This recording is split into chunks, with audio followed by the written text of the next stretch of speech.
we have a cast of, really just a huge group here to talk about women and mental health. Once again, let's talk about how this came about. We have been doing shows all month. Wednesday, what am I saying? March, Women's History Month. And the first show of the month was Women Talk to Women, or Women Speak About Women, Talk About Women. And then the follow-up question was, what are the issues that women are facing? And there was a list of them. And on the list was mental health. They wanted to talk more about mental health. And so we decided to do a separate show on that. And tonight is a show. And you see, I have enlisted all of these wonderful faces in front of you to talk about it. So I'm going to introduce everyone, and then we shall begin, okay? So we have, from the first show, Evangela Brewster.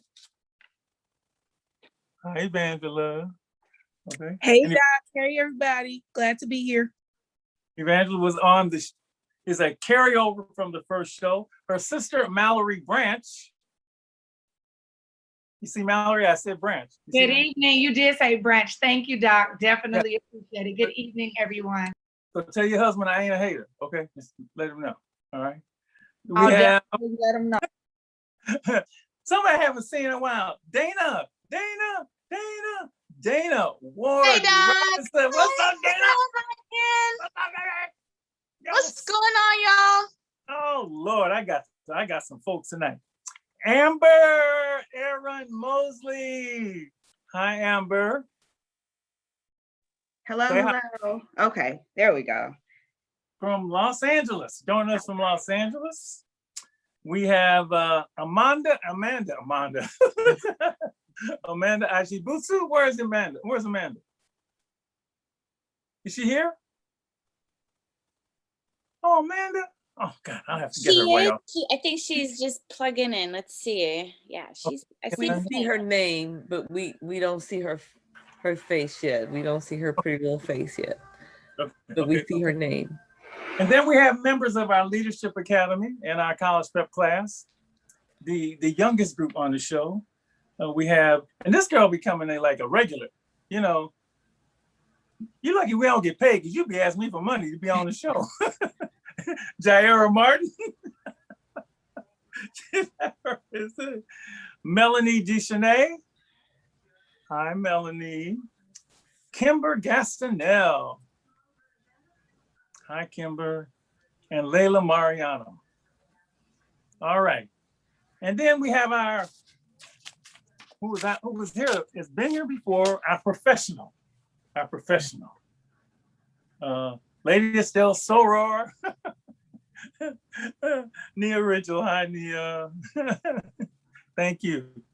Okay. And I like the range we have here. There's a lot of voices. We have young women, and we have women who, and then we have elder wisdom. We have the whole bit, which is good to have this kind of conversation. See, I said that, Lacey. I said elder wisdom. You see, I didn't say another word that you could yell at me about. So let's begin this way. I say women. I say mental health, and let's say mental health in general and mental health in the pandemic also, because there may be something added on. So why don't we just go around the room, get some topics. First thing that comes into your mind, we'll start that way, and then we'll go more into depth. So let's start with Evangela. You're the first name on my list. Women and mental health. What comes to your mind? Superwomen or superwoman, expected to do, women expected to do everything when nobody is asking them for, if they need help, if they need, how they're doing. But yeah, when I think of women, I think of us, Black women. I'm a Black woman, so us saving the world time and time again. And then us all also being one of the biggest groups of people who have degrees, but still are not getting the dollar for every dollar that a man makes. So those are a few things, yeah. Okay, got it. All right, Malorie, add to your thoughts on that. Yes, definitely. When I hear women and mental health, I think about valuing self-care and valuing us, a woman valuing themselves overall. So putting yourself first, that's the first thing that comes to mind for me. Okay, great. Dana. Hey. So when I think about mental health and women, I think of coping mechanisms, typically like substance abuse, and how to kind of deal with the everyday pressures. And I really, tap into like, what are we doing for, as Malorie said before, self-care. Okay. Amber, Aaron Mosley. By the way, Aaron, you were great. Amber, you were great on that clip you sent me. It was really good. Wonderful. You're wonderful, wonderful. They don't know what I'm talking about, but I do. That's all that matters. Thank you so much. How you doing, honey? I'm doing well. Hi, everybody.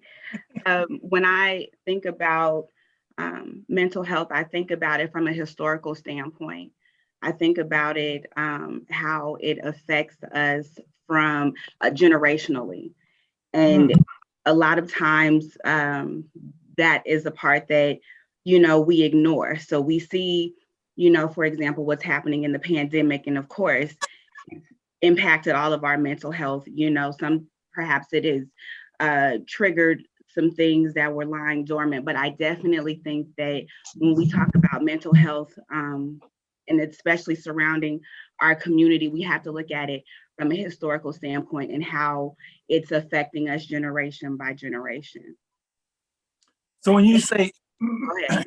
it's affecting us, when you say mental health, you mean not talking about mental health or not dealing with our mental health? Or I just want to get a little more clarity when you say it affects us. Not talking about it, not dealing with it, not understanding the historical ramifications of it, and how we just carry it in our day-to-day lives, and then we pass it on to our children. And I think it's one of the things that has been highlighted for me in parenthood and in marriage, that, there are a lot of things lying dormant until you bring children into the world and you're like, oh my goodness, or until you marry somebody and you're living with them and you're like, oh my goodness. Got it.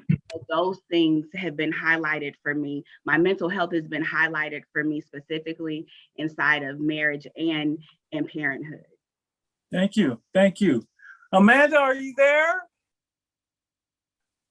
Lord, No. Amanda. And she really wanted to be on the show too. She's like, Doc, thanks so much. I'll be on the show. Can't wait to be on the show. Can I tell my whole story? I said, well, we'll fit it in. We'll fit it in. Okay. All right. While I'm looking for Amanda, Jyairrah. So women and mental health, what comes up for you? I want to touch back on what Evangela said and what Amber said, and it kind of connects. So like the super women, like stereotype that we see, especially with Black women, and how we take that on, and then how we pass that down to our, like my mom passing it down to me, so to our daughters and things like that. Okay, 2 for super women. Okay, Melanie. I would say I think of suppression. Like usually when like women are in positions of power, they're not really expected to have emotions because they think that's going to dictate how they like plan things or make decisions. But then at the same time, they're keeping that emotion inside. So that can obviously lead to like multiple mental health related issues. But yeah, I just think of suppression mainly. You said depression, right? Suppression, like keeping. Oh, suppression. Oh, okay, suppression. I got it. Okay, which may lead to depression, but that okay. Kymber. I think of a car and trying to drive a car on a half tank of gas, basically. That's what I think about it. Mental health definitely for me in this pandemic has showed all sides of itself and then some. So I think of the fact that it's one of the hardest conversations to have and you don't want to have it until you actually need to have it. Ooh. Wow. And then we put it kind of on the back burner for women, like, oh, I don't have to talk about it until I need to have it. Or how come I'm drinking a whole bottle of wine on a Thursday and I got work at 8 a.m.? Doesn't make sense. What's happening here? So, yeah. I like that. It's the hardest conversation to have, but we don't have it till we need to have it, which sometimes might be just a little too late. All right, that makes sense. All right, and Leila. What I think about with mental health and women is awareness. It's kind of just like what everybody's been talking about, of like, we have this stigma, we have this role to be the super women, to be the one to have to hold everything together and not show emotion on top of everything and be called emotional, but to be just the awareness of like, if there is something wrong, to be able to reach out for help, because we tend to be the ones always giving help to where we deserve the help. So Has anything changed before I go to Miss Ridgle? Has anything changed or been exacerbated or added to during the pandemic? I'm just want to throw that out because I've heard more about this probably during the pandemic than any time. Yeah. All right, one at a time. You want to start? Sorry, my connection is horrible. But I would say yes. I feel like this topic is either being, and no offense to anybody, but with someone with a mental health issue, it's either being overused, in my personal opinion, or it's not being applied to people that actually need help.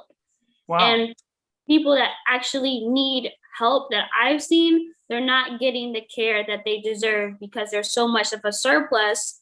And it kind of brings the issue where it's like, okay, it's happening, we have a mental health crisis, but what about the people that need medication for psychotic episodes or need to talk to a therapist about depression, or they need these things and there's still an influx of people who are just now diagnosed, but they're depressed because they don't know. They're depressed because they don't feel like doing what they usually do, if I'm making sense. Yeah, no. Well, but you said overuse, and what did you mean by overuse? I'm curious. So I feel like it's just a trend and a hashtag on social media that people like to use. And I feel like totally inappropriate. There's times to say I have a mental health issue, and there's times where you don't have a mental health issue. You just don't know how to deal with life currently. And instead of you being an adult and say, hey, I'm just having a little moment, you're saying, hey, I have depression. It's not depression. You just need to stop crying and go pay the bill. Okay. All right. Anybody else? Anything that you've seen during this particular, what has it been, a year and a few months now, around mental health and the pandemic? I totally agree with Kymber, to where the good side of it is that mental health is being talked about, to where it's not a whisper anymore and you don't really talk about your mental your mental state. So I'm happy that it's like it's more casual in conversation, but I do believe it's getting overused, especially during this time, because people use it as a crutch to where they don't need to do day-to-day things that everybody else can do. For me during the pandemic, it was really hard in the beginning. It was really hard because I struggle with anxiety, and I'm also a workaholic. So not getting furloughed from my job, it was really hard for me to just stay in my house. But throughout the months, I know that my mental strength has gotten stronger, to where it's better for me. Like I'm coping with it. And so it was hard. It was a roller coaster, but at the same time though, the pandemic in a way like shaped me in a better person, to where I can be stronger in my own mental health and mental strength. So that's a positive for me. Okay. Amanda has joined us, and the reason she texted me because she had to take care of her. And that's one of them. Mommy, how you doing, Amanda? You got one of them in your Hey, sorry, you guys. I'm sorry, I'm being Hey, late. yo, mommy. Hey, we understand. You know, I'm late. Look, we understand. So here's the first question that we asked, and this is sort of just jumping in, giving a short thing, is when we say women and mental health, what comes to your mind? Where I'm at right now. Oh God, honestly, let's be real. Like it's just oh sorry, there we go. Here is live in action. There's both of them. Both of them. It's never stop. Here we go. This is real life. That's scary. Adorable. Can I just say being a mother? Sorry. Of two little ones? Is that would be your first answer? First. It's priceless. It is priceless. It's priceless. Okay. Well, I'll tell you what. Let me go. Hang on. I know you got to juggle. You're juggling there, right? You're juggling. Your mom. Yeah. We'll have plenty of time. But I think the picture speaks for itself. Let's go to sorry, guys. the original. Let's go to you. This is what you do. This is your business. You know, if you stay on LinkedIn more than 10 minutes, you'll see the original. Doing getting out and helping everybody in the world. So you were with us before.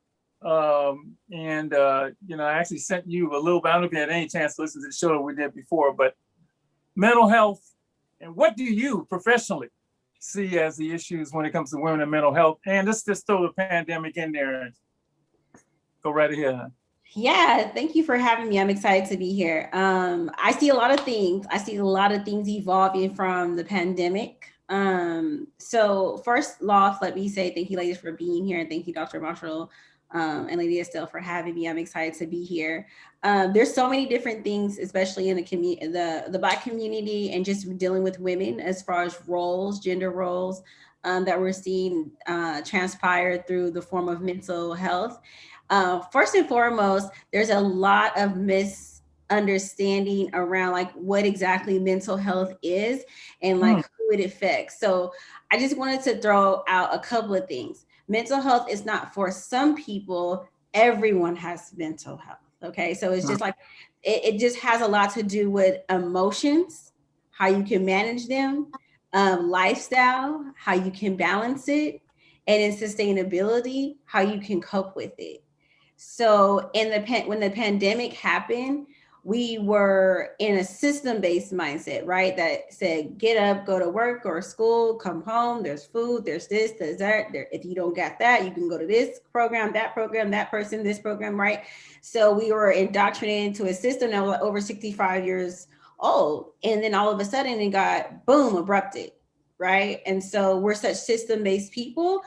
It's kind of like we got shaken up out of our comfort zone, and we started to look around at the lifestyle and the lives that we were creating.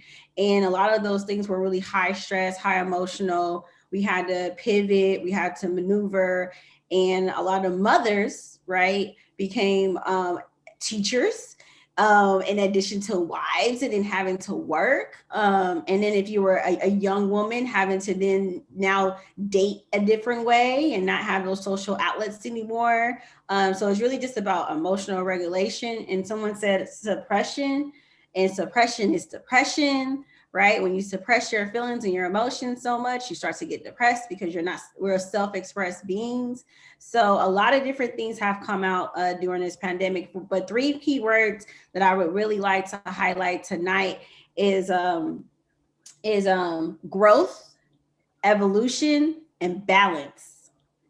So growth, evolution, and balance. We are at the forefront of all these ways of being, and it just depends on how you are able to adapt to growth, evolution, and balance and finding balance. So yeah, that's pretty much my takeaway from what I wanted to ask thus far. It's fair to say that whatever issues were there before have only been exacerbated and added to during this never before seen time. Let's put it like that. Depending upon the situation and the person. Now, the situation could have been there before, right?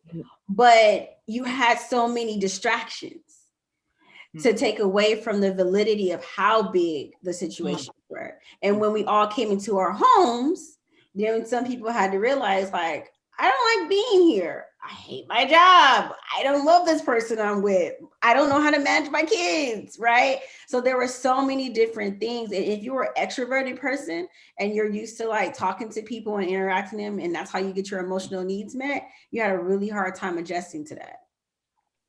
In your practice, without of course revealing any names, what's some of the things that have come up for some of the women that you've been able to work with?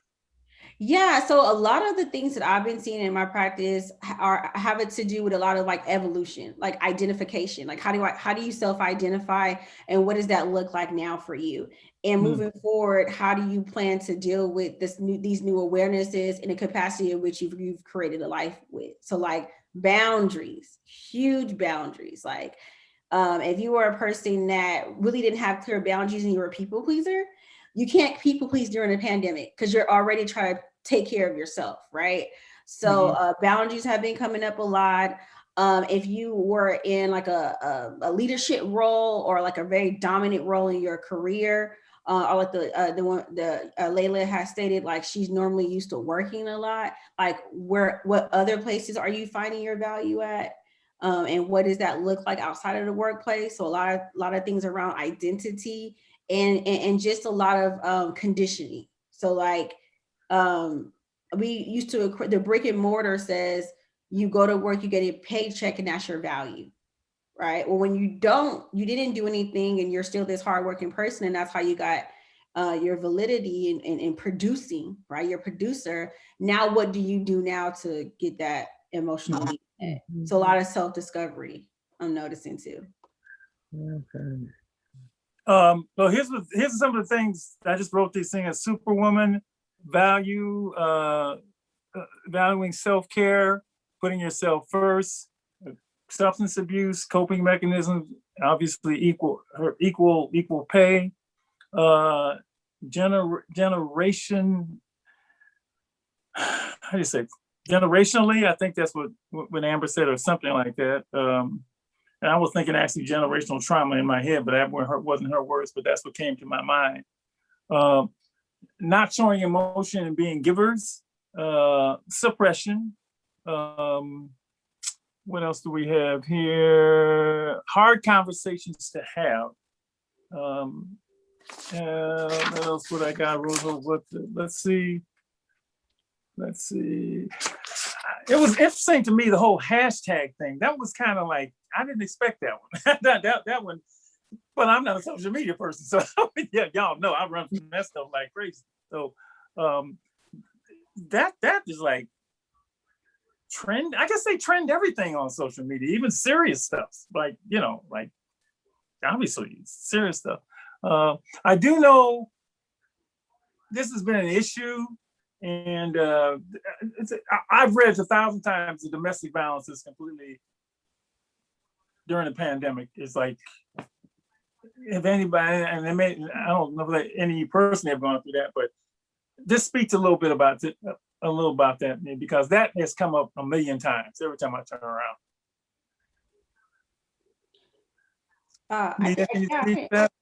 I can speak to that.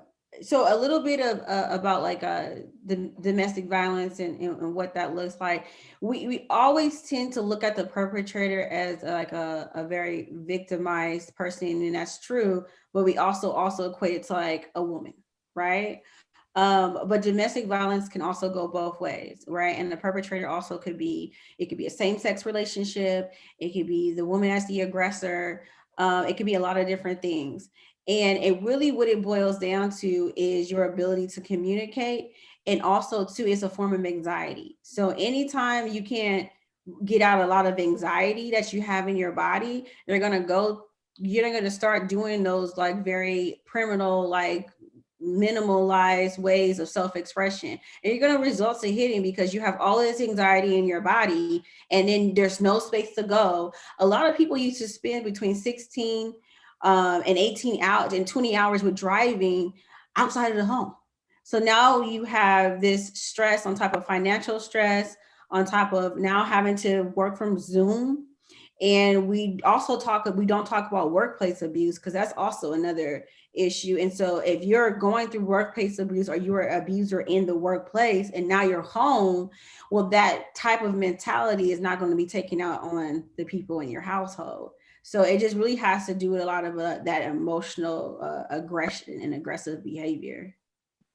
I want to add something to that too, Doc. I think that, well, first of all, it's Women's Month, but it's also shout out to all social workers. It's also Social Worker Month as well. Nia know what I'm talking about. But I think that also it's layered. I think that this pandemic has caused everybody to take a look in the mirror at themselves. And I think that that's something that may have not been addressed or talked about. And I think if there are, a couple of people said it, when you're going to work, you know, you're busy, you're always robotically doing these things. And when you have a hard stop, that causes you to really reflect on things you have not been dealing with. It definitely opened up doors that, and if you don't know how to cope, as Nia has said, then you will be all over the place and definitely projecting your anger, fear, and pain onto other people. So I think that that also comes from the domestic violence piece, how people treat their children, being in the home and being confined to the walls of your home. Sometimes if you don't like being there, you know, or you don't want to deal with these different things that you've been running from, but not dealing with for a long period of time, and they're all starting to come up. So you put out a lot of topics here, and all these things are in the pot when it comes to, you know, to mental health. Is there one you want to specifically ask about, or ask about all of them, or want to ask, you know, reflect on anyone in particular? And I would assume that the way, you know, I'm an answer guy, right? That's what I do. You know, if you're in pain, my first thing is, well, let's do something about the pain, right? So I'm assuming these things are brought up because people would prefer them not to happen, right? And so how do you want to talk about anyone that you brought up specifically, ask any question about? I'll just let you do that. I'll let you do that. You know, you're all got different thoughts and different ways of doing it. And Brianna, I did not ask you your thoughts on this. Everything you've heard so far, and anyone you want to zero in on. Well, going back to the first question you asked about women and mental health, I think of solitude.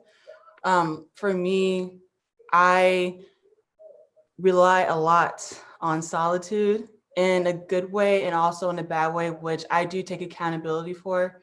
But solitude really gives you the time to really reflect the things that you need to reflect on.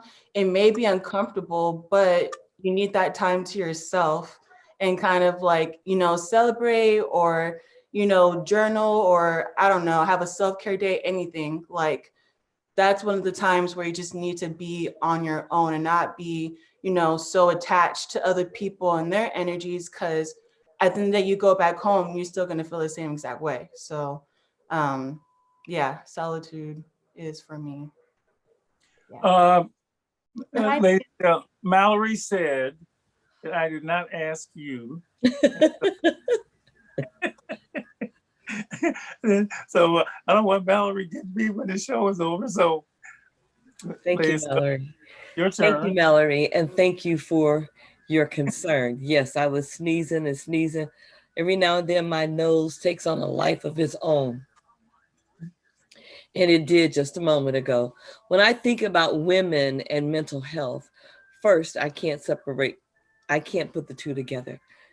Because when I think about women, I think about the expectations, the demands, the work, the demand and expectation to be on point, to be balanced, to be giving, to be accepting, all of the different facets that we as women have to go through and deal with, and then look beautiful and sound a certain way, all of that. And sometimes it can be like this, and oftentimes it's more like this. So when I think about women, that's what I think about. When I think about mental health, I think about how important it is for everybody. And then for women to be able to have access to those things that will nurture and build up and balance that mental health, so that we can do all the things that life demands and expects from us and puts on us and puts in front of us, and still look good while doing it all. That's what I think about. I want to come back to that. Definitely. One of the things you said, my thought is there are these general issues regarding women and mental health. But then there, each of you are also individuals. You're all different people. And, you know, maybe one thing is more important to you than the other, or bothering you more than the other.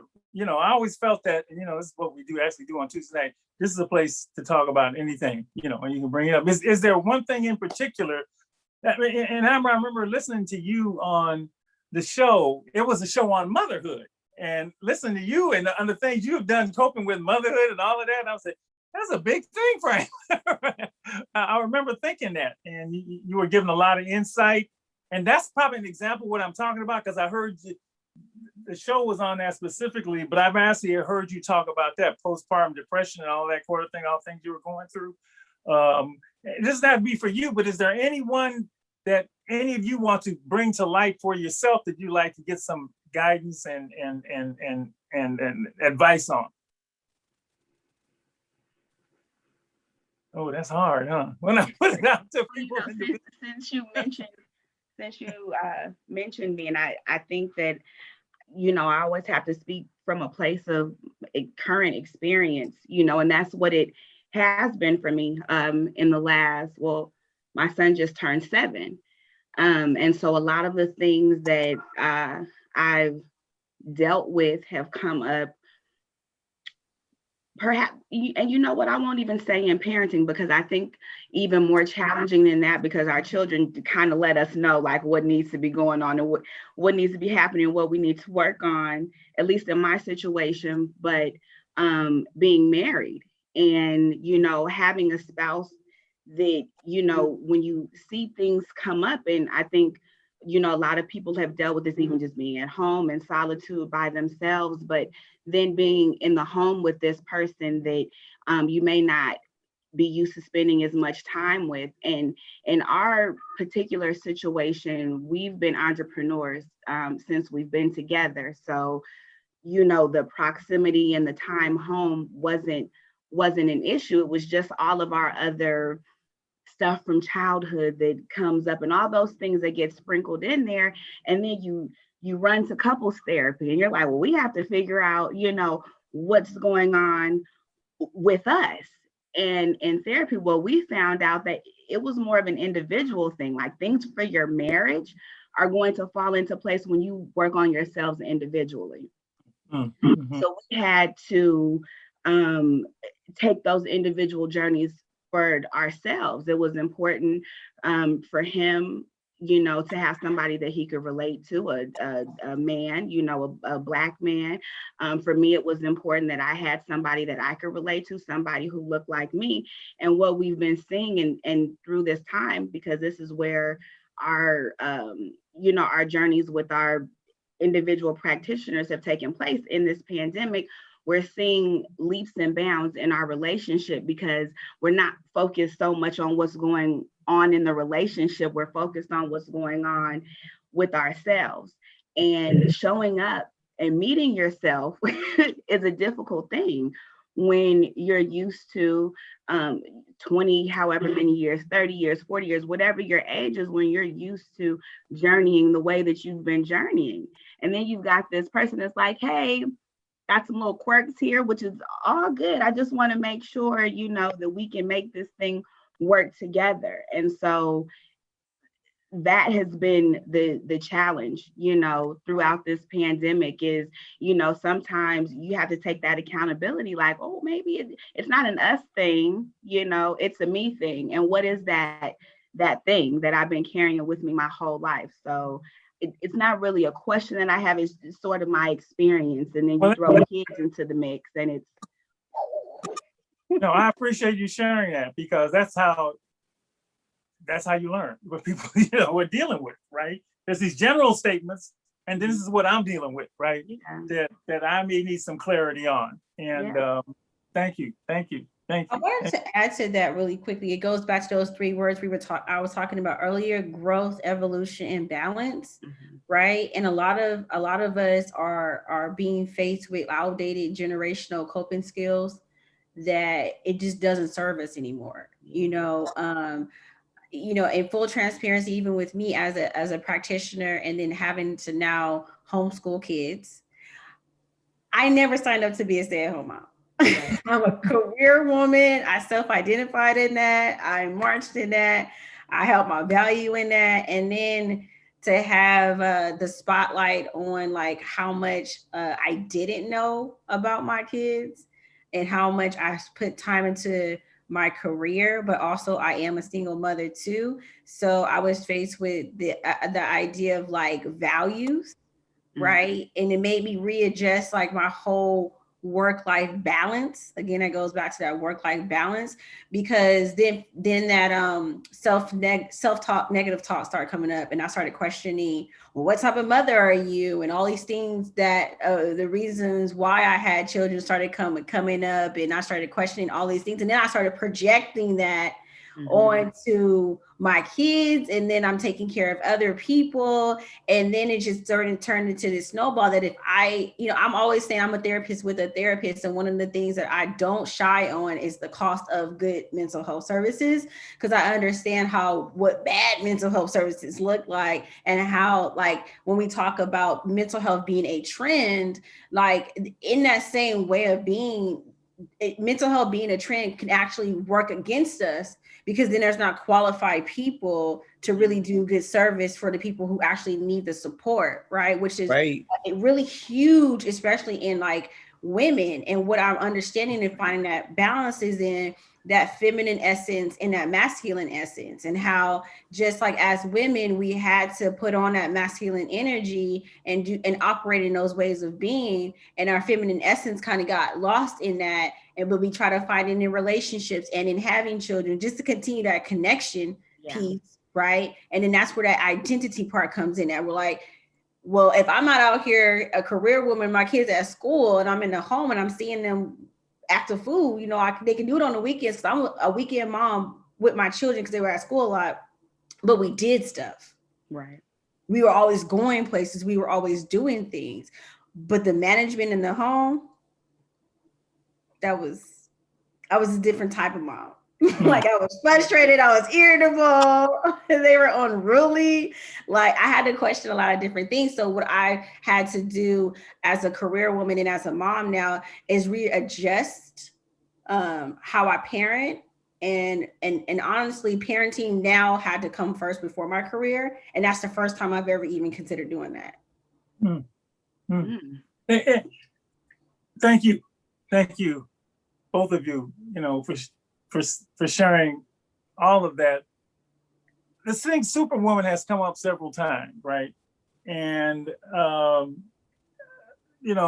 expected to be a superwoman, listen to everybody else, and not paying attention to ourselves. That I think that's a theme. I've heard that before. It came up again tonight, among other things. I guess the question is, for each of you, or especially those of you who have said it, how does that affect you and what you do? I mean, as a generality is one thing, but how does that have an impact on you? And does it deeply affect you? Does it make you do things, cause you to do things you wouldn't necessarily do? Because I've heard that, several times. And I'm just curious about that one in particular. And any of you can answer, especially those who brought it up.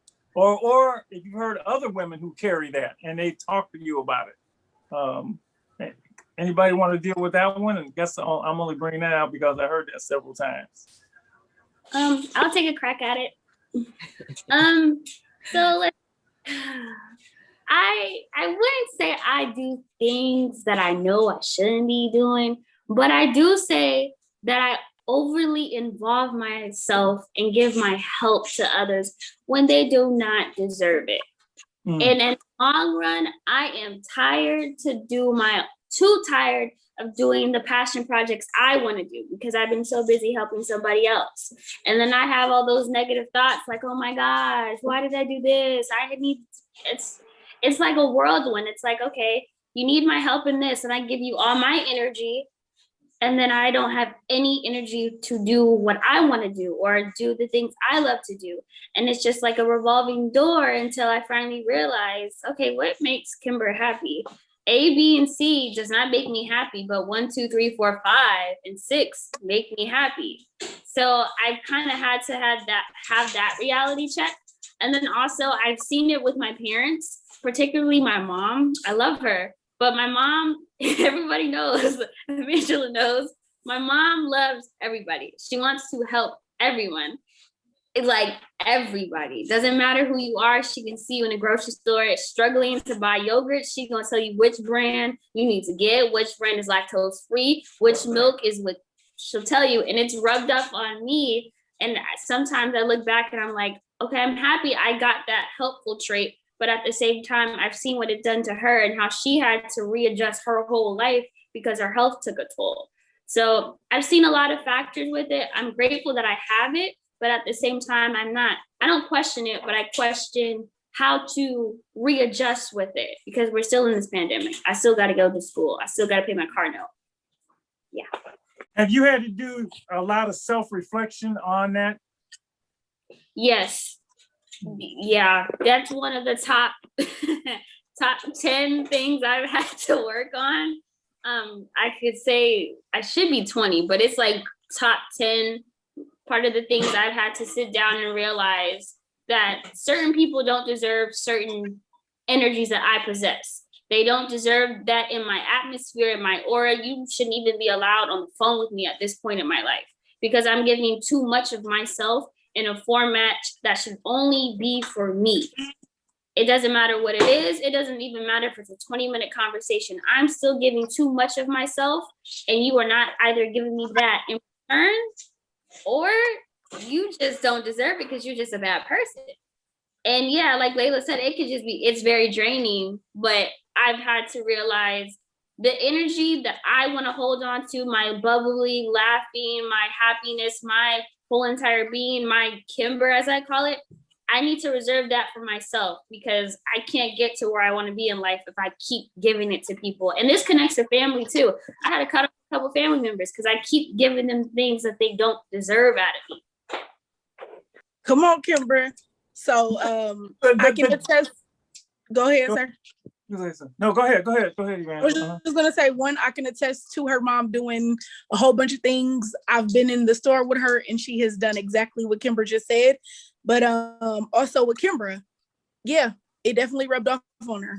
We're talking about a girl who was working 2 jobs as she was going to school online, taking multiple classes. But what I know about a lot of the women on this call is that Superwoman is an understatement for them. What I mean is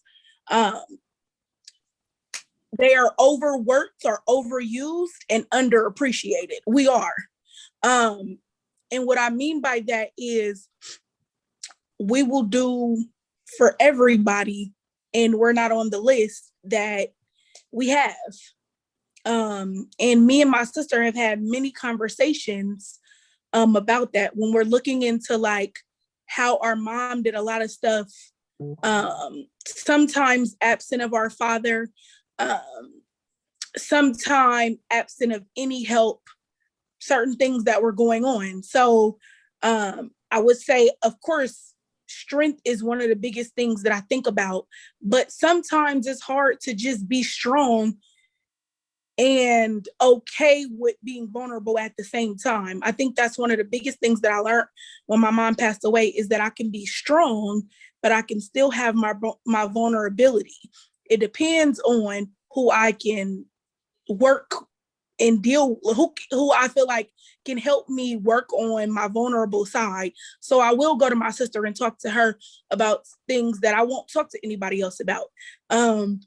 I will go to Miss Lady Estelle on this platform, and really just have conversations. But I love when I get that same thing back. Like, I want to be okay. There's a commonality of us having conversations, and it's like, I don't need you to do nothing. I just need you to hear me.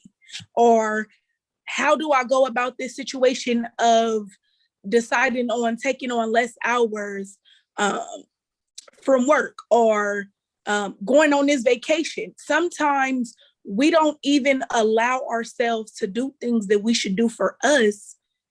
And we question those things before we question, instead of me taking vacation time, I'm just going to let it add up this year.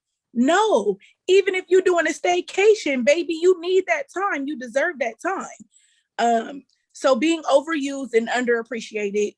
And I think that we all need to work on, I need to work on that part, because I have to take care of myself first before I'm able to take care of anyone. And if my cup, there's nothing in it and it's dry, what am I gonna do? If I'm hurt, what am I gonna do? I need to make sure that I'm good so I can help other people. But before I help other people, understand, I think there's this saying that says, when you get paid, you pay yourself first.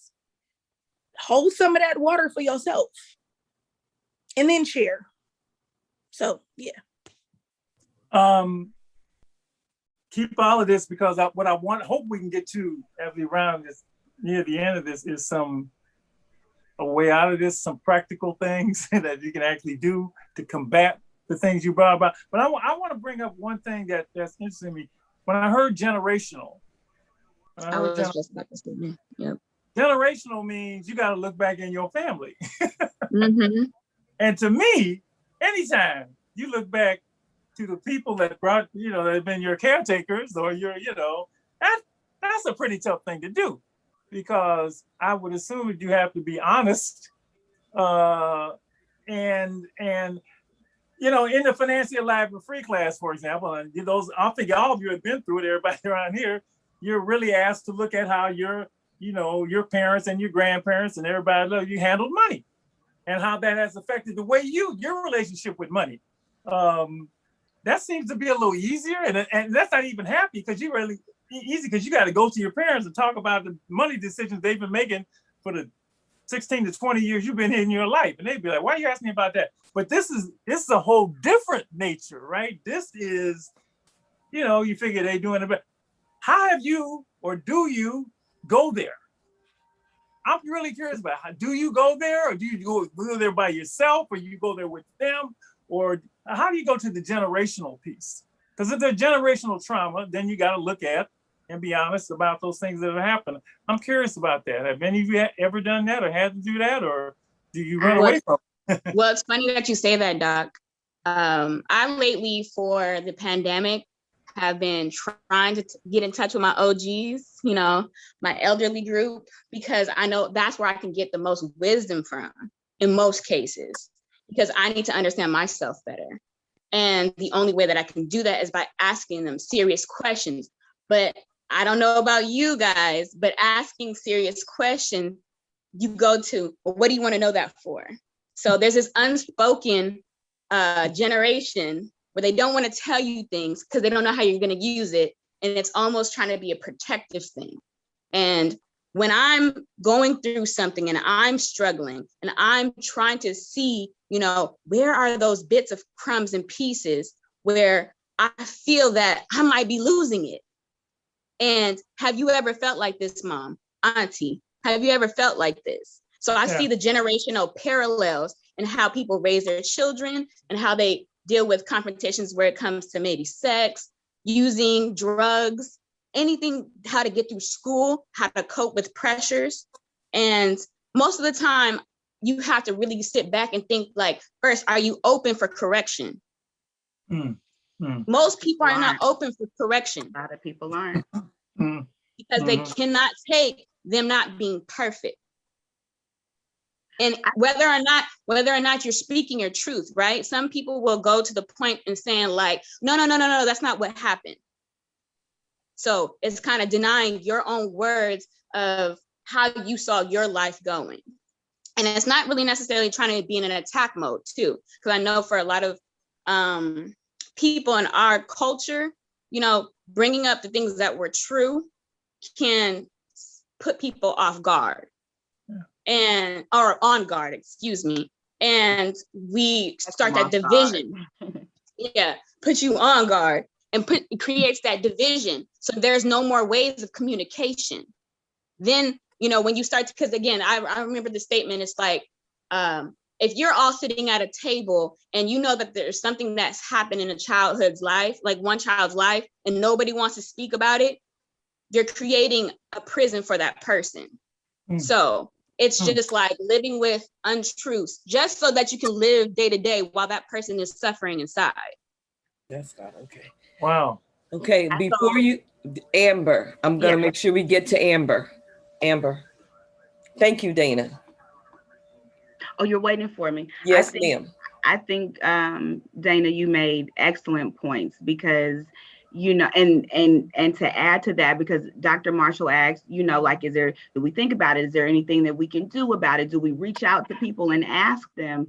And one thing that I found that in a journey of, you know, self-healing, and when you're looking at generational things, it ends up being a solitary journey a lot of the time, because it is difficult for your mother, for your grandmother, for your aunt, or whoever else to tap back in to those things that, you know, were damaging. We sweep a lot of those things under the rug, which, you know, I think a lot of our resistance to going to therapy comes from, you know, in our community. It's like, it's nothing wrong with me. I'm not getting ready to tell anybody my business. I'm not crazy, you know, and that's a hurdle for us.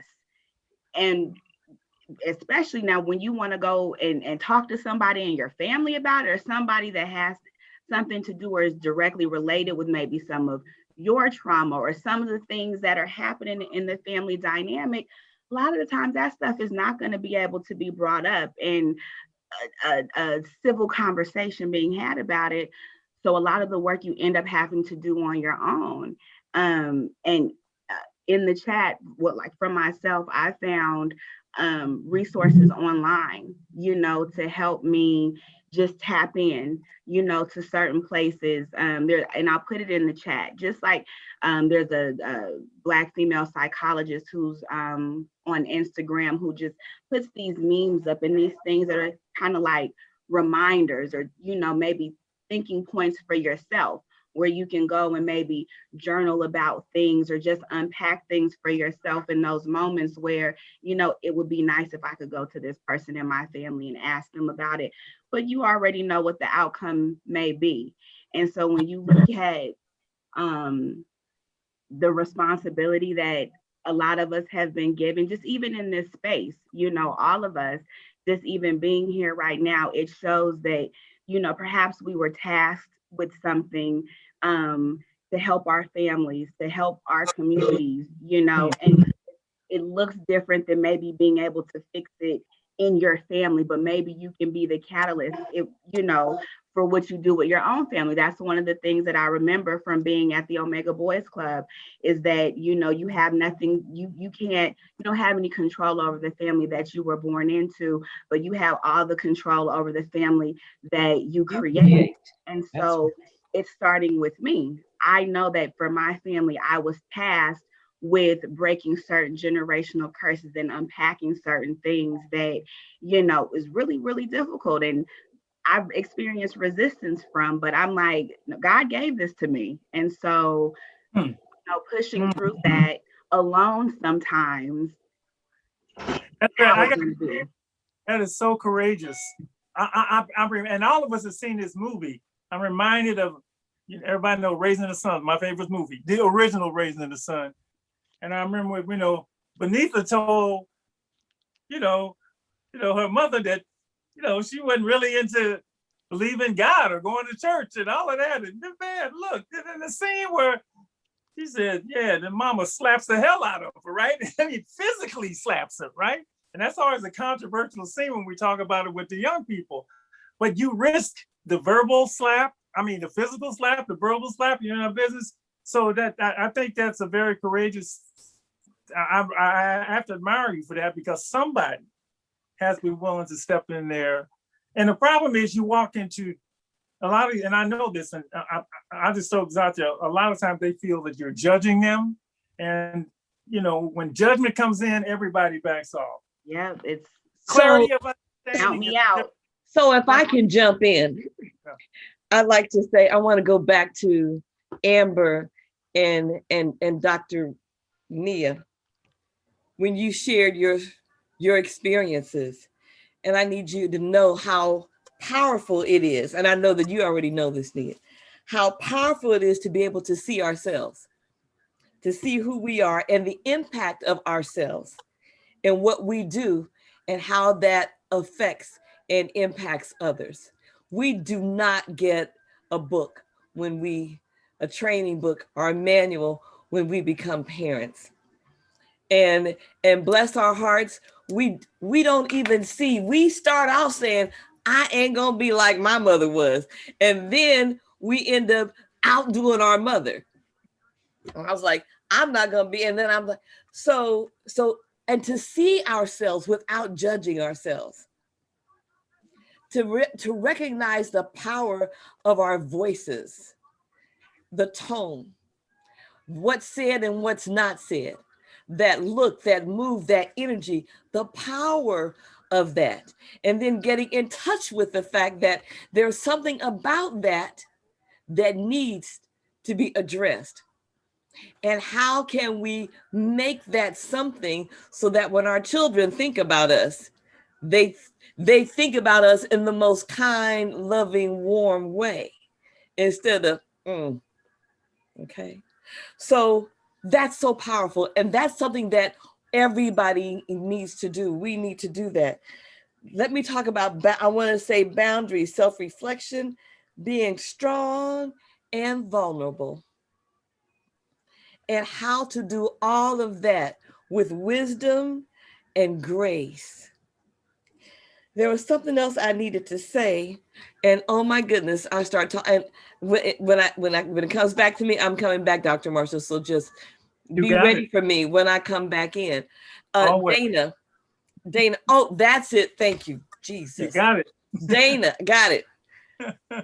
We go to our parents and they won't answer. Some of them won't let you know that they have different conditions in their bodies. And then when you develop it, now that you're older and you want to say, why didn't you tell me that? Okay. So I remember having a conversation with my mother. And I'm trying to find out, and I'm going to say it just like I said, what the hell is the problem? Okay. She wasn't going to tell me, but I've been trained, and I had a conversation. And in that conversation, Dana, guess what? The information just started to roll out like water coming out of this cup.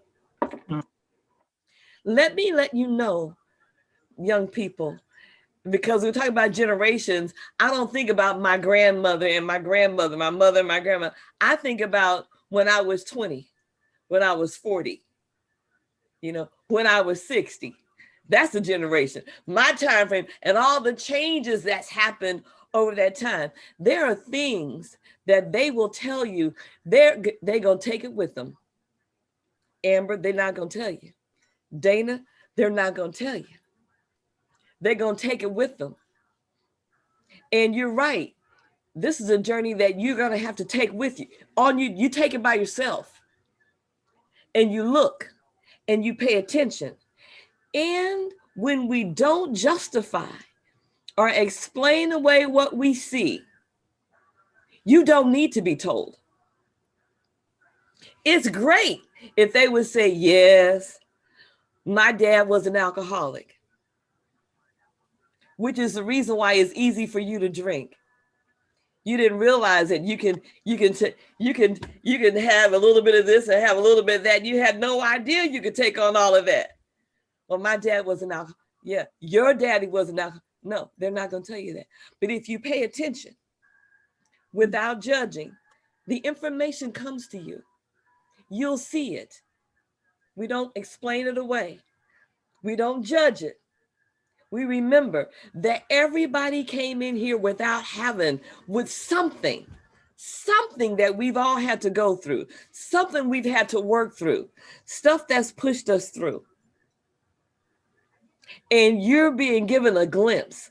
And with that glimpse, the guidance and the wisdom and that clarity will come to you. And when it comes to you, and my mother started letting me know all of this, and then all the things that I saw, I would start to connect the dots. Oh, that's why. That's the reason. Oh my goodness. And with that, I have the power to do something different. Because just like that coachism says, you may not be able to do anything about the family. You cannot do anything about the family you were born into. But you can do everything about the family that you create, and to do the work on yourself to make you the best one you can be. Looking at all the stuff about you that you know that ain't right. I know I shouldn't be doing that. I know that how can I be? How can I be? And to get to that place in your life when you say, for those of you who are givers, you say you give too much. You just need to include yourself in that. Because what happens when you stop doing that part that makes you who you are?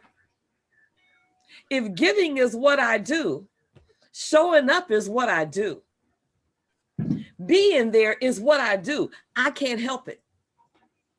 But I need to show up for me. And that's sometimes the mistake that we make. I'll show up for Dr. Marshall. But then when it's time for me to go blow my nose, I'll just sit here and let it run because I'm trying to be here with Dr. No, I am sitting here. My nose is acting crazy. My ankle is swollen, and I am not going to sit up here and be crazy. I'm going to go take care of what I need to take care of so I can continue to do what's important to me.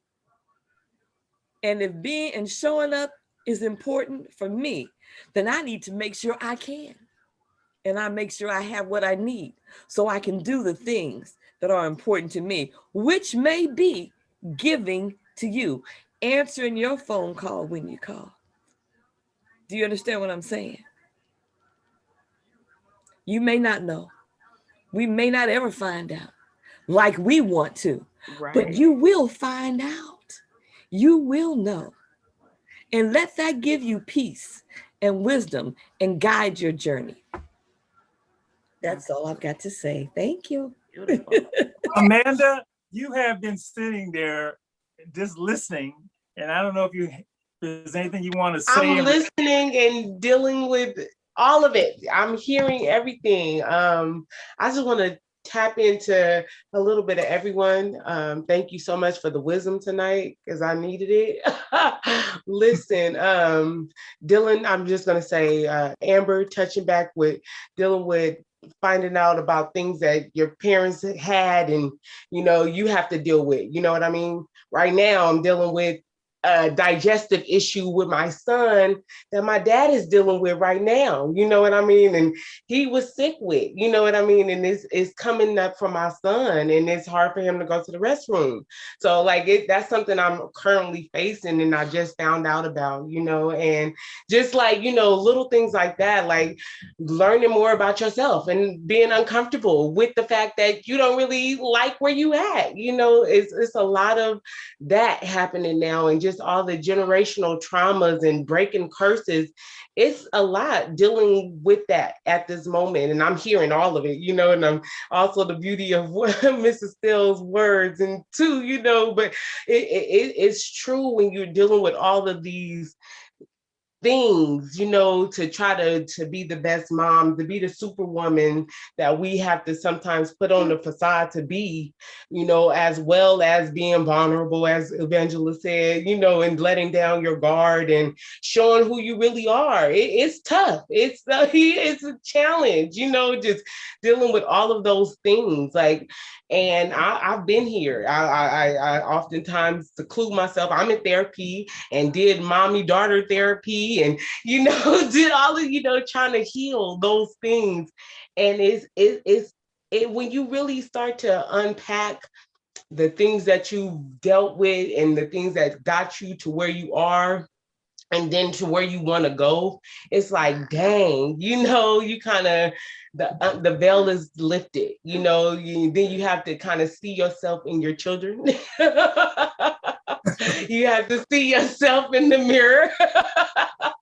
You have to see yourself. And it's just like, it's so much, you know, and it's like, you know, I'm like barely, I'm gonna be honest, like it's been tough for me right as of late. Like it's just been trying to unpack, deal with all of these things that we're discussing right now. Like it's all happening right now. And it's like, geesh, can I breathe? Can I have that moment? Like the youngster said, just to be by yourself, to have a moment to just let go and to be, you know, be who you are. And it's like, you don't never get that moment because you're constantly serving others. As has been mentioned, like you are constantly trying to give first. As Evangela said, she's like, you got to always be doing for somebody else. You know, it's, and the lady, I'm sorry, I didn't catch your name. She's like, you just always doing, you know, and you just never take the time to say, hey, what about me?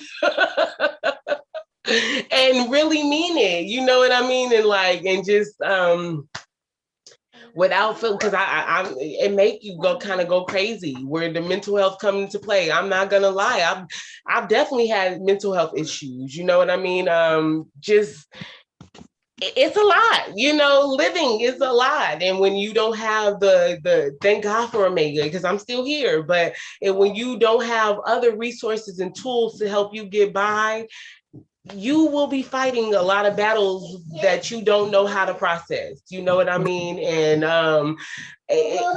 when you finally get a chance to start seeing them and it really kind of hits you in your face, you be like, okay, now what? You know, and I heard somebody say, like, you can't be mad forever. And that's true. Like, you, like, whatever you've gone through, like, whatever situation, it's like, you can't keep hold that one emotion and think that's supposed to be your whole life. Or just, you know, like, my friend used an analogy, play football. He's like, I was just looking at myself as a football player. I was supposed to make it to the NFL, XYZ, and it didn't happen, you know, and I held my whole life based off of that one moment, you know what I mean? And it never happened. And I'm beating myself down, and I'm tearing myself down because it didn't happen. And it's like, but there's so much more. There's so many more aspects of who I am, you know what I mean? But it takes time to unpack, to really acknowledge, to face yourself, you know, as ugly or beautiful as that may be, you know what I mean? It's like, it takes time. And I shoot, y'all, man, I got. Sorry guys, you know, it's just all of it because it got me going. And also I just finished the Autobiography of Malcolm X, and his mom, she lost her mind, you know, just going back to mothers. She lost her mind with 8 kids, you know what I mean? It was just too much. The load was just unbearable. And I was like, dang, can you imagine the time losing the person that you think will help guide you through, and then his help, you know, like you lose all of that sense of security, you lose everything. And it's like, you have to keep going, you know, but some people don't got the tools to make it through, you know what I mean? And so they lose themselves in their minds, how important our minds are, you know what I mean? Like it's full of knowledge. It's full, but back to Papa, I'm sorry. It's full of so much, like, you know, like I'm super passionate right now because like I'm dealing with these very things in these moments. Like today, just like, you know, it gets overwhelming. And I said today, like, God, why have you forsaken me? Yes, you trust God, you want to believe in God, but even Jesus had a breaking moment. You know why he's standing? You know, if you want to use like your biblical, you want to use, go to the word of like, even Jesus, the one who came to save us, like had a moment of like, come on, God. You know what I mean? Like, you like, what's up? You know? Sorry, but it's a true testament. Like you keep endure, you try to endure, but sometimes it's like you need a moment to let yourself be free, to breathe, to even address all of the things that you need to unpack. The layers of it's constant, like the years, like you said, the generational things, like you be doing stuff that you don't even know why, you know, like, and it's because of the previous generation, you know, and it's like that's something you have to get to, and if you don't even get to the moment where you see it, it's like it's so hard, you know what I mean? Sorry, I just my bad. I apologize. Not your bad. No, it's not. I know. We're gonna. I don't know. We're gonna try and move everybody to a place, and hang on, because I know you wanted to say something, and then I want to ask something to sort of. See, here's the thing. When we do this you guys know this. We close out on Tuesday. We put a pin in it, and then we come back next week, right? So we're not going to be able to do that with this, but we can do what we can tonight. Neil, you wanted to say something, and then I want to ask something specific as we bring this to a close tonight. Go ahead. Thank you, Amanda. Love you. Yeah, first, I'm gonna start with Amanda first. Thank you so much for being transparent about your motherhood journey. You have two small ones, and I can see that they're close in age, and so you're doing it in one shot. So definitely shout out to you. And I want to hold space for you so some of the things that you can support yourself through. Take steps every day, like affirmations for you, because you're going through a lot of like emotional stress and mental stress. You have to have affirmations like every day, like affirmations around your house, and that's part of neurolinguistics. And when we see things around our house, you don't really think about it, but your mind is processing everything you see. And I see that you have blooming in the back of your wall, and we're in the most restorative era energetically we can possibly be.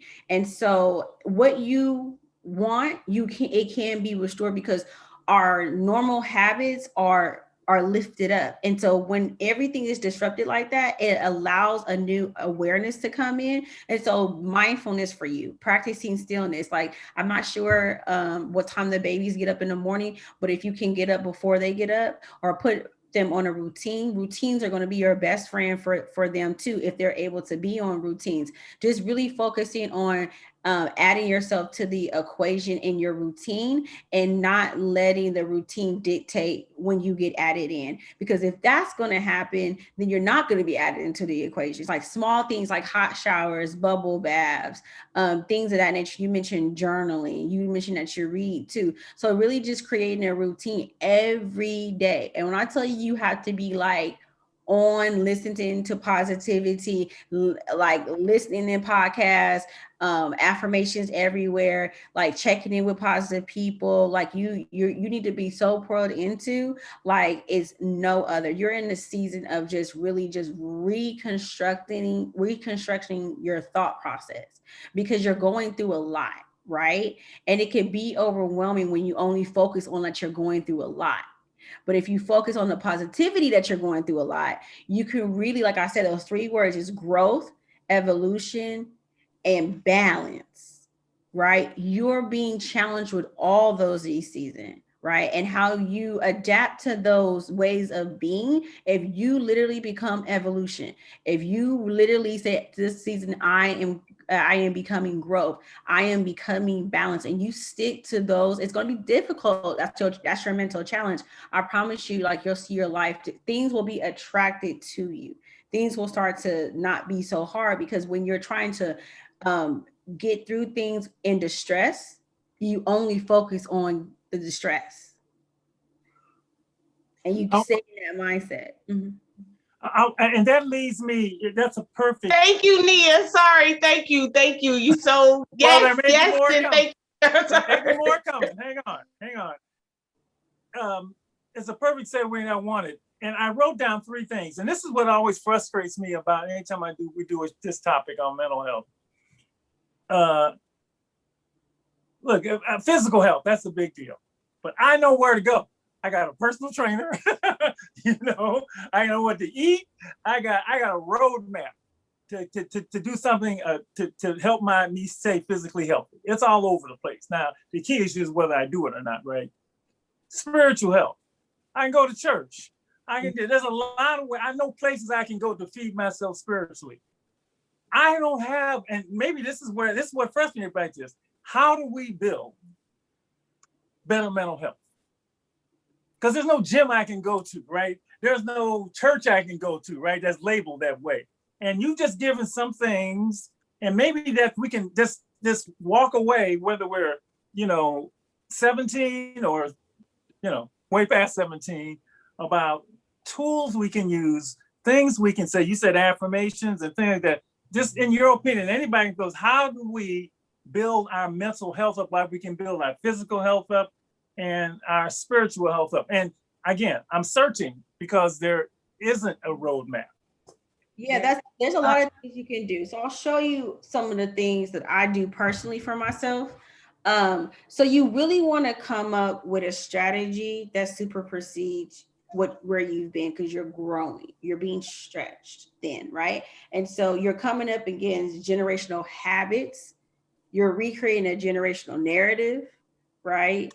And perfectionism, denial, unsaid knowns are all outdated coping skills that generationally African Americans particularly use to cope with not dealing or managing stress, right? So like, I'll show you, for example, with my daughter, like I told you guys, I'm not a stay-at-home mom. I had to have a board, and we track down what we're doing every day, right? And then for myself, I journal every morning and I do affirmations. Let me grab this book real quick.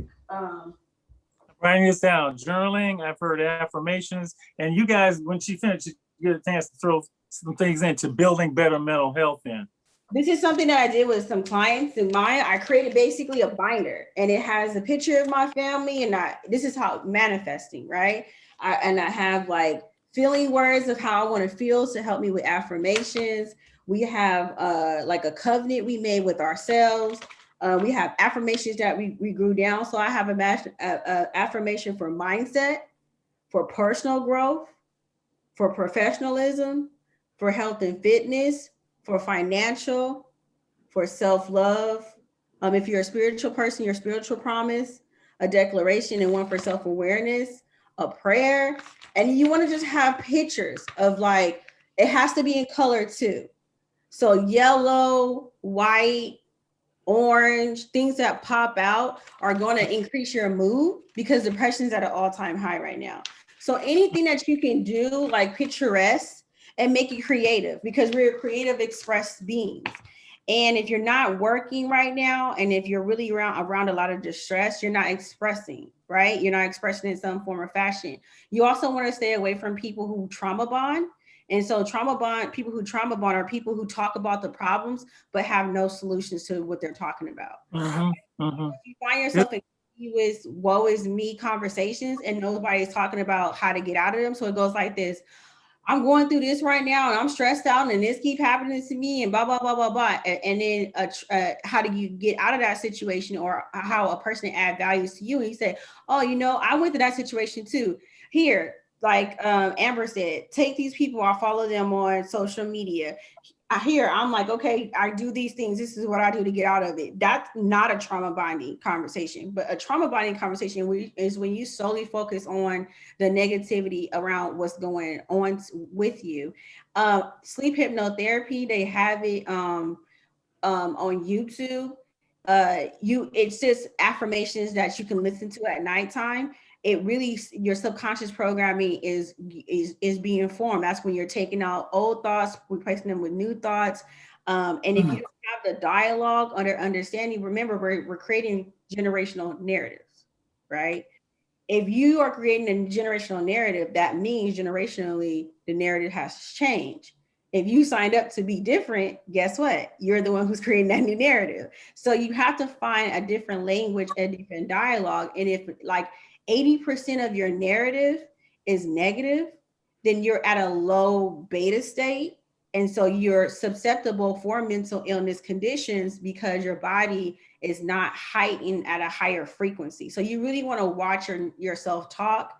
You want to watch who you're connecting to, and the transfers of energy. If you leave a conversation lowered and feeling worse than where you came into it, that energy that you just transferred was toxic. Thank you. That's a clear warning sign that that conversation, that person is not healthy. So just paying attention to those things. I'm writing all of this down. Is for each of you, if there's something that has worked for you that you would like to share with the group, please do so, because people are looking for answers here. Okay. For me, it's kind of what Nia has talked about surrounding yourself with positivity, whether it be with words of affirmation or just doing something that you enjoy, to making time of self-care. So for me, I like watching movies by myself. My mom always invites me to do stuff with her, to watch movies with her, but sometimes you just need to be by yourself to decompress and be on your own. I also do just talking with friends, just being around people that appreciate you. And if you find out that some of those friends aren't there when you're at your lowest, then those people, I guess you just you should not be around them, which is better, because then you find out who is toxic and who's actually there for you. So just surrounding yourself with positivity has really helped me throughout the years, and especially during the pandemic, to where I'm a much stronger person and a woman that I'm proud to be as a young adult.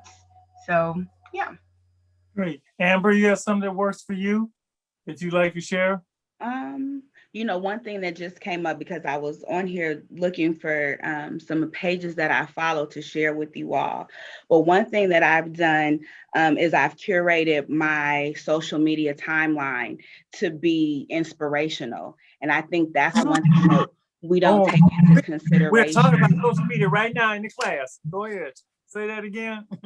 I went through, and Instagram has been around for like 10 years at this point or more. And you can go and look and see how many pages you're following. You might be following 2, 3, 4, 5,000 different pages. And one thing that I did for myself, I realized it's a lot of clutter. It's a lot of things that may be sparking emotions in me that I need to pay attention to. Am I following this person and they're sparking jealousy and envy in me? Well, what is that about? I need to check in with myself first, but maybe this is a person that I shouldn't be following. Just as simple as that. And then I can go and work on what these things are that triggered me. So I got the pages that I follow down to not a specific number, but something that I know when I log in, because social media is a thing. We go there. Sometimes it's first thing in the morning. Sometimes we are on there for more time than we'd like to admit. But what are you consuming when you are on there?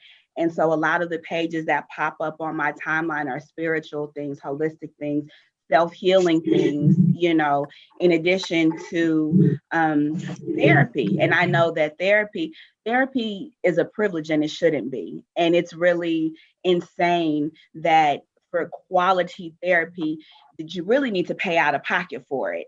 And it's just not feasible for a lot of us. And even the amount that I go, I'd like to go more often, but it's like, my goodness. And so what I've done to supplement some things that help me stay in the realm of being mindful and being conscious of where I am are those pages that I follow on Instagram specifically. So those made a good point, because if we clean up our life with positive human beings and then don't clean up our social human beings, we may be, it's like you know, you got to clean it all up. You have to clean it all up. Yeah, it's insidious as hell, as far as I'm concerned. That's my word. So it has to be intentional. Nearly as interesting as it is to tell people. Yeah. Anybody else has something that works for them? That they want? Dana? Okay, I just recently did this. So I did my own vision board because I find myself really struggling to like kind of understand what do I want for myself and how can I make it happen. So I wanted, like Dr. Nia said, I definitely pulled out making sure that things that pop. I don't actually have any social media networks that I'm a part of right now besides YouTube, because I find that to be very distracting for me getting to my goals. So, you know, trying to make sure that I want to be in the medical field. I would love to make sure I take care of my body. I run, and including all of those things on my vision board, you know, you guys can see, and making sure I put a time frame on it too, because I cannot stay complacent in where I am with my life. Even though I love, you know, where I am, I know I can do more. So, you know, definitely making time for myself by journaling and running, and also picking up a good book of somebody that inspires you. If anybody has an opportunity and hasn't read Just As I Am by Cicely Tyson, please take the time to read the greats in this world that have blessed us with so many things that we can be inspired by. Because sometimes you don't have all of the knowledge for yourself. And reading other people's words, make it into your own, and being inspired to do more, be bigger. Because by the first time she was ever on screen, she was like 37. So I need everybody to know that it might not happen right now, but put yourself in a position to be uncomfortable, to making sure you are the greatest at whatever you want to be. And exactly like everybody's been saying, self-talk, and physically get out there to do some yoga, run, and get some of those stressors off. Those are some of the things I think that really work for me. And actually, I don't know if you got it, I'm writing this stuff down because I meant that when I said the gym, the place, the roadmap is needed. Maybe somebody will put it in a book one day, you know, and put all these things, but people are searching for a way to build up their mental health. Neil, you put something on, you're starting a sister circle. I think you put it in the chat. Melanie, yoga therapy on Sundays at 7 o'clock in the morning, and it's pretty cool for those of you who want to release distress. We've been doing 3 of them thus far, and I've seen tremendous change in myself. I do it with the class. I'm a mental health therapist, and then we have the sister healing circle they're joined together. So those are other cost-effective outside of therapy things that I've created that, you know, because going to a therapist, like Amber said, is a privilege and it can be costly, but these things are super affordable. Yoga therapy is $20, and it's a book club associated with it. It's around just the wellness piece. So definitely hit me up and follow my Instagram if you guys want to keep connected. And I also do newsletters that gives like a lot of helpful tips. I'll give away free things because I'm a creative. So I'm always doing stuff in the wellness space. So if you guys are interested in that, like I definitely will support you in any way I can. Lady E, we're at the end. Oh, Malorie you want to say something? Go ahead, honey. Just real quick. So I have some things that I've been doing as well. Shout out to Dana for the vision board. That always is awesome. Connecting with God, making sure to stay connected with God.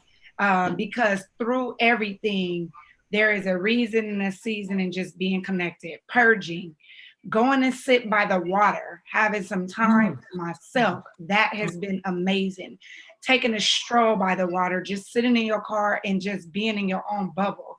That has been amazing. Spending time with my girls, positive people, connected with positive family members and having conversations, being able to do that.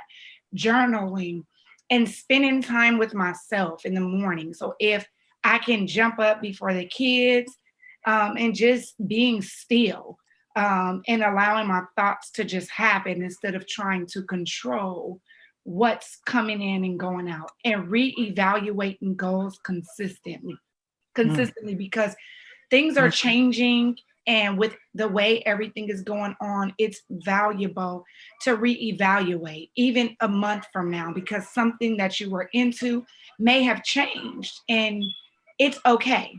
It's not harmful for you to change your goal that you may have wanted to do last month, just because we are changing and things around us are changing. So those are some of the things that I do. And definitely when Nia said affirmations, taking Post-its, I have bought Post-it notes, you can get a lot of them, and writing different things. I am beautiful, I am bold, I am these I ams, and sticking them on the mirror, on the wall, and just in different places. So those are things that I have done that has helped me. And yes, by all means, do them too. Melanie? At the end of it, anybody got anything they want to add? We're at the Melanie. Do you want to say something? Yeah.